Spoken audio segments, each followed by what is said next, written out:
Mabilis na pinasinungalingan ni Agriculture Secretary Francisco Tiu Laurel Jr. ang di umano'y special treatment ng Department of Agriculture sa fishing business ng pamilya Tiangco ng Navotas. Wala rin daw mali na sila sa pagkakaloob ng ahensya ng permit sa pamilya Tiangco, lalo't angkop ito sa laki ng kanilang kontribusyon sa industriya ng pangingisda. Narito si Dustin Bayog.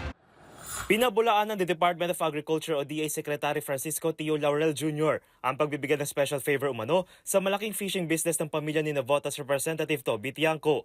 Ito ay bunsod ng pag-question ni House Co-Chair of Infracom Terry Ridon sa umanong conflict of interest sa fishing company ni Tiangco bilang biggest importer ng galunggong.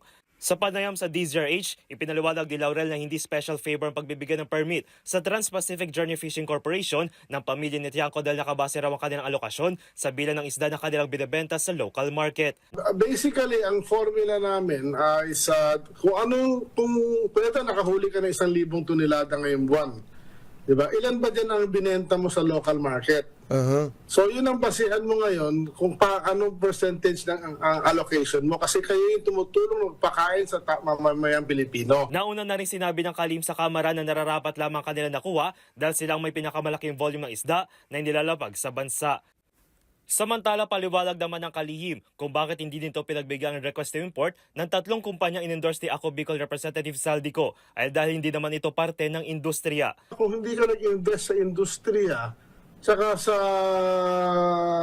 you're really an active participant in the local industry or that particular industry, you should not be given an allocation because you don't know the market, you will just destroy it, and yung ibang stakeholders maapektuhan mo dahil imagine meron kang ganito karaming 3,000 tons na sinasabi ko na hinihingi niya. If you have that amount, then hindi mo alam yung then babagsak mo. Apektado yung mga isda natin apektado yung maliit, medium, and large. Dagdag dito na 2 sa 3 kumpanya in-endorse sa kanya ni Ko para makapag-import na hindi umano kaya manghuli ng ganoong kalaking bilang ng isda. But as I recall, those are fishing companies na sinet up lang para mag-import. At actually naka-register din ng mga fishing vessels ay mga bangka lang, maliliit na definitely hindi kaya hulihin. Mababatid na kilala si Zaldico bilang dating co-founder ng Sunwest Construction and Development Corporation na isa sa mga nakakuha ng malalaking proyekto ng pamahalaan patungkol sa flood control projects at ang pagbenta umano ng mga outdated na computer sa Department of Education o DepEd. Para sa MBC TV Network News, ito si Dustin Bayog ng DZRH TV. Una sa Pilipinas, una sa Pilipino.